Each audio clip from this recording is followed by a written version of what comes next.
In a shocking turn of events, a plane flipped upside down while landing at Toronto Pearson.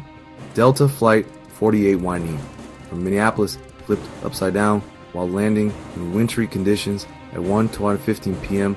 CST. Amid blowing snow and gusty winds, 18 people were hospitalized, including one child and 2 adults with critical injuries. Thankfully, no fatalities were reported. 80 people were on board, and emergency responders quickly arrived on the scene.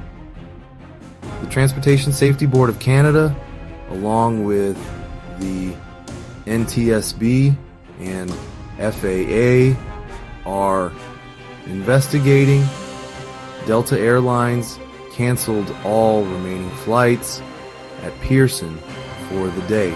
Stay tuned for updates on this developing story.